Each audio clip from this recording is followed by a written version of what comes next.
Bismillahirrahmanirrahim. Assalamualaikum warahmatullahi wabarakatuh. Good morning, students. How are you today? I hope all of you doing great. Amin.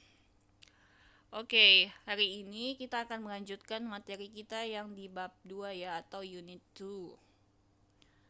Jadi, kalau kemarin kita belajar tentang expressions of capability, hari ini kita belajar tentang expression of willingness and unwillingness. Nah, apa itu willingness dan unwillingness? Willingness adalah ungkapan kesediaan atau ketidakmauan untuk melakukan sesuatu. Sedangkan unwillingness adalah ungkapan ketidaksediaan atau ketidakmauan untuk melakukan sesuatu. Jadi, kalau willingness adalah kemauan atau kesediaan, unwillingness sebaliknya, ketidakmauan atau ketidaksediaan. Nah, ada 4 kata modals yang bisa atau yang biasa digunakan untuk mengungkapkan expression of willingness dan unwillingness. Yang pertama adalah will, yang kedua ada won't atau will not, kemudian ada would, atau yang keempat atau the last one ada would not atau wouldn't. Nah, keempat kata ini memiliki makna yang sama, yaitu will artinya mau atau akan, kemudian will not atau won't, tidak mau atau tidak akan, would akan atau mau, kemudian would not tidak mau atau tidak akan. Nah, apa perbedaannya? Yaitu perbedaannya cara penggunaannya. Untuk lebih jelasnya, mari kita lihat contohnya. Jadi yang pertama, will dan will not. Will dan will not ini digunakan dalam bentuk masa sekarang atau present time. Bagaimana cara pola kalimatnya atau cara membuat kalimatnya? Yang pertama, kalimat positif. Lihat rumusnya, ada subject, kemudian plus will, kemudian verb one. Di kalimat interrogatif sama seperti kalimat positif, hanya saja ditambahkan kata not. Kemudian bentuk interrogatifnya ada kata will, kemudian subject, kemudian verb one. Titik-titik ini, bla-bla-bla ini maksudnya komplement atau objek dari kalimat yang akan kita buat. Seperti itu ya. Nah, apa contoh kalimatnya? Let's see.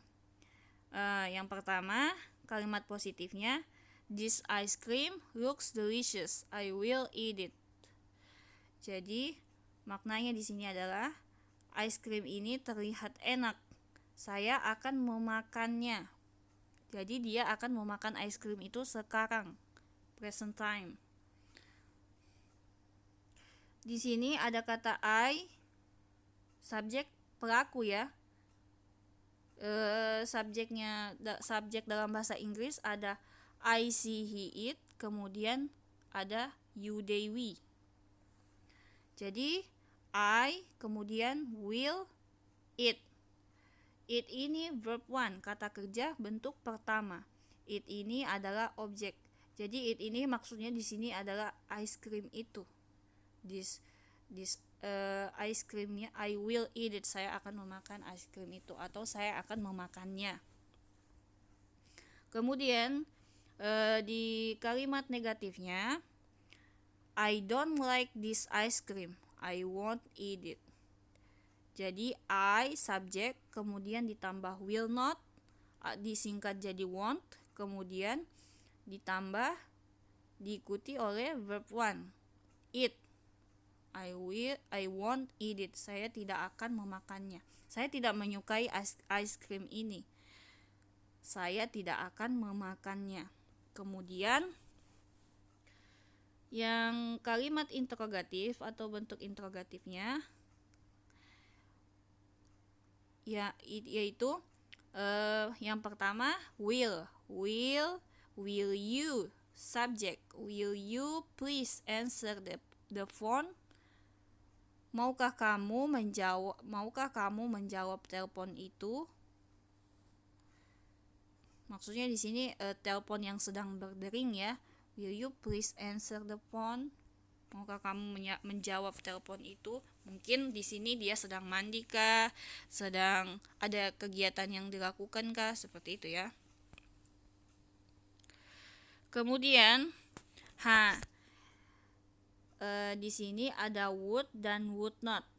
Jadi kalau tadi will penggunanya present time, would dan would not adalah bentuk lampau dari kata will.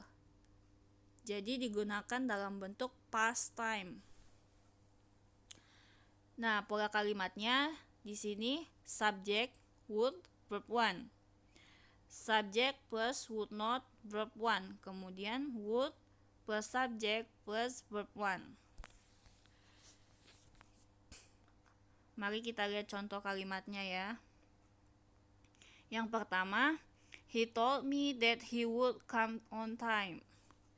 Dia mengatakan dia akan datang tepat waktu. Nah, kenapa kita menggunakan would di sini? Karena di sini ada kata told. Told ini bentuk lampau dari kata tell ya. Jadi told ini irregular verbs atau kata kerja yang tidak beraturan. Kemudian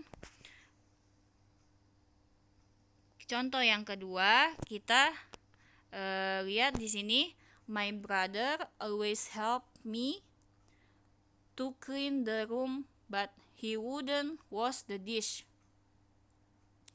Nah, di sini ada kata he, kemudian would not atau wouldn't, kemudian verb 1 wash the dish. Jadi di sini kita gunakan wouldn't karena di sini ada kata help. Ada sound id-nya ya, help. Help ini bentuk lampau dari kata help.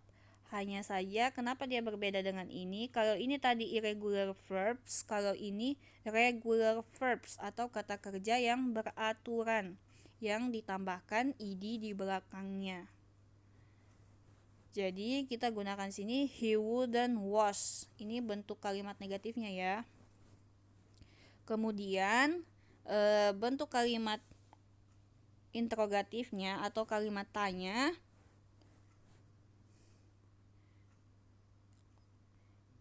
yaitu yang pertama would you.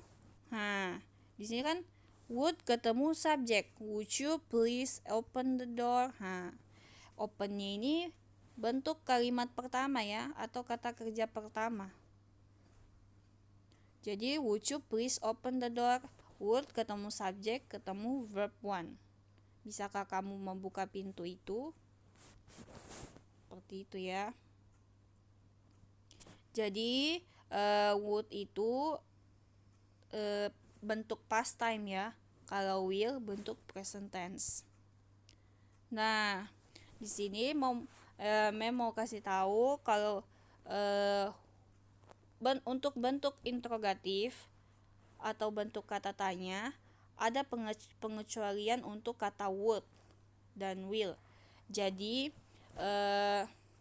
kan tadi Mem bilang would itu untuk bentuk past tense kan. Tapi pengecualiannya itu would dan will bisa digunakan untuk meminta bantuan atau request. Kenapa? Apa perbedaannya ini? Kalau will ini digunakan untuk ketika kita berbicara dengan orang yang sudah tidak kita segani atau teman sebaya kita atau orang yang sudah sangat dekat dengan kita. Jadi kita lebih casual atau lebih santai berbicaranya ya. Kemudian would ini digunakan ketika kita berbicara dengan orang yang lebih tua, misalnya dengan guru kita, dengan orang tua kita, atau dengan siapapun yang kita merasa kita segani. Seperti itu ya. Jadi yang pertama, would you help me to clean the table? Bisakah kamu membantuku untuk membersihkan meja? Kemudian, would you close the door please? Ini kan lebih sopan atau lebih polite ya. Sebenarnya ini bisa kita gunakan untuk teman kalau kita merasa kita ingin berbicara lebih sopan atau secara sopan. Nah, cara menjawabnya bisa seperti ini atau meresponnya. Yes, I will. Yes, of course. Sure, why not? Kemudian my pleasure atau certainly. Kemudian yes, I would. Sure, I would. Jadi would maknanya di sini bukan bentuk past tense ya, tapi bentuk request atau permintaan. Oke. Merasa sampai sini saja materinya kita untuk hari ini. Thank you for your attention, and kalau ada pertanyaan silakan ditanyakan di grupnya. Oke. Sekian dan terima kasih. Wassalamualaikum warahmatullahi wabarakatuh.